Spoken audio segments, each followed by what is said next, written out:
Thank you both for being here today. I guess the Secretary Nichols, has the Biden administration ever offered sanction relief in return for the release of American citizens in Venezuela? No.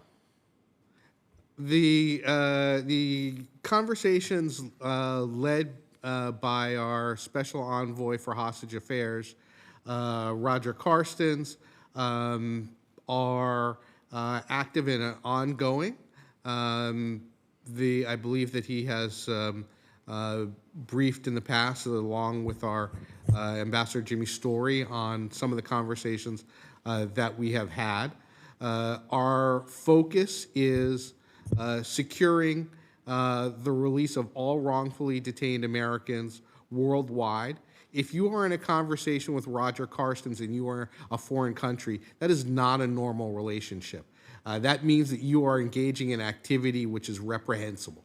And we will do everything in our power to secure the freedom of wrongfully detained Americans. I have a photo of Tommy Vidal given to me by his family that I keep in my office to remind me of the priority of this effort. No, and I understand, but earlier this year, the ambassador to Venezuela, Jimmy Story, and the National Security Council's Juan Gonzalez visited Caracas, ostensibly, as it was discussed, as it was reported, to discuss the release of American citizens. So they were there for that particular purpose, and then there were these leaks or stories out there about how they had offered sanction relief in return for releasing, for example, the Citgo 5. So were those stories, those media accounts of the ambassador and Mr. Gonzalez's visit to Caracas, were those inaccurate stories? The visit had two purposes. One was to, in close concert with the interim government and the unitary platform, to create a framework for a return to negotiations in Mexico City, and two, to negotiate with the regime on the release of wrongfully detained Americans. And we took advantage of that opportunity to also visit imprisoned U.S. citizens, right, and provide them with consular. But I guess that's my question. So we sent the ambassador to Venezuela. We sent a member of the National Security Council staff to meet with the regime. It was not, at that time, it was not the hostage individual that's in charge of that. It was them. They went to talk about two things: a framework to get Maduro back to the negotiating table, and a framework to release unlawfully detained, unjustifiably detained Americans.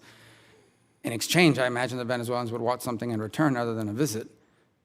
As part of that conversation, were there offers made that if you return to negotiations, here's sanctions relief; if you release these people, here's sanctions relief?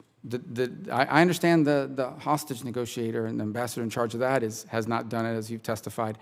But as part of that meeting, is it, because there's these stories out there, so I just want to know, do you know, are those stories false, that they actually offered sanctions relief in exchange for whether it's returning to negotiations or releasing Americans? Thank you, Senator. As I said in my opening statement, we are willing to modify our sanctions policy in response to progress toward negotiations and concrete steps by the Maduro regime in negotiations.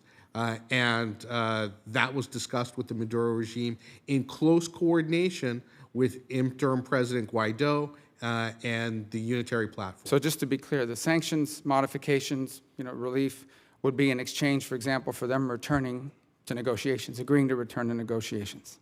It's substantive progress in the negotiations. Okay, because you're aware they've used negotiations repeatedly over the years to buy time, and even the Vatican no longer is willing to step in the breach and put that together. So I hope that hasn't been forgotten. I don't want to run out of time. I want to ask you about something else that's happened. A couple things. In June of this year, a cargo plane landed in Buenos Aires. The plane used to be owned by U.S.-sanctioned Iranian airline Mahan Air. It was illegally transferred to the U.S.-sanctioned Venezuelan state airline Conviasa.